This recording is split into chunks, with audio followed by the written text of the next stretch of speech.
আমাদের চট্টগ্রামে মাইজভান্ডার শরীফ আছে না, মাইজভান্ডারের যিনি প্রধান শেখ আহমদুল্লাহ মাইজভান্ডারি, গোল্ড মেডেলিস্ট, সেই পরিমাণ বড় আলেম।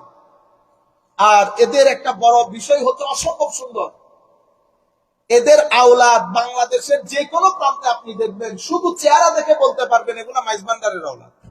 এদের সৌন্দর্য ব্যক্তিত্ব কারো সাথে মিলে না, অদ্ভুত সুন্দর। এবং এদের এদের কিছু চারিত্রিক বৈশিষ্ট্য আছে, তোর মধ্যে একটা হচ্ছে অসম্ভব সুন্দর এবং ভদ্র। এরা যখন কথা বলে এই 2-3 জন পরের মানুষ শুনে না, বুঝতে পেরেছে? বাংলা আমাদের চট্টগ্রামে কম সংখ্যক আলেম যিনি হুজুরের কাছে যাই নাই মোনাজারা করতে, বিতর্ক। একদম বড় বড় সমস্ত আলেম, মুফতি মিল্লাত, যাকে মুফতি ওসিউর রহমান বলা হয়, আমাদের এই ওসিউর রহমান অনেক আগের ওসিউর রহমান, হ্যাঁ, আমার শাশুড়ির বড় আব্বা, মানে নানার বাবা, আমার শাশুড়ির নানার আব্বা মুফতি মিল্লাত, হুজুরের প্রধান খলিফা চট্টগ্রামের মধ্যে, জলিলুল কদর আল্লাহর বলি, সেই রকম মুফতি গেছেন মোনাজারা করতে, হয়েছে মুরিদ। এইরকম একটা দুইটা না, অসংখ্য উলামা গেছেন বহস করার জন্য। খুদ খাজা মাইনুদ্দিন চিশতি যখন আসতেছেন, তো বুখারার ওদিকে উনি 2 দিন ছিলেন। বুখারার বড় আলেম, উনি শুনছে খাজা মাইনুদ্দিন, মাইনুদ্দিন মানুষকে বেদাত বানাই ফেলতেছে, অমুক সমুক বলে ডিবেট করবে।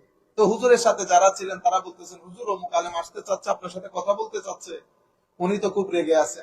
আচ্ছা আসতে দাও বেটা, ইয়া করো, এই বাকি স্বীকার করে গোস্ত টোস্ত বুনিয়া টুনিয়া রাখো, আসলে দিব।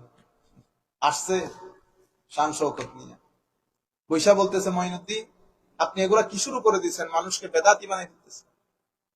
আচ্ছা কথা পরে বলি, আগে আপনি মেহমানদারি কবুল করেন। গোস্ত দিছে এক টুকরা খাইয়া পরে বলতেছে, হ্যাঁ বলেন কি বলবেন। হায় হায় হায়, ব্রেন সাফ হয়ে গেছে। আরেক টুকরা দিছে, খাইয়া বেহুশ হয়ে গেছে। ঠিক আছে, কতক্ষণ পরে পানি শিক্ষা টিক্কা দিয়া তুলছে, আরেক টুকরা খাওয়াইছে, সবকিছু ঠিক হয়েছে। খাওয়ার পরে বলতেছে, এবার বলেন। হুজুর আমি তওবা আপনার দরবারে, আমারে তওবা করা। বুঝতে পেরেছেন? এই জন্য সমস্ত বলিরা এই এটা সব জায়গার মধ্যে, আমিও করি সব সময়।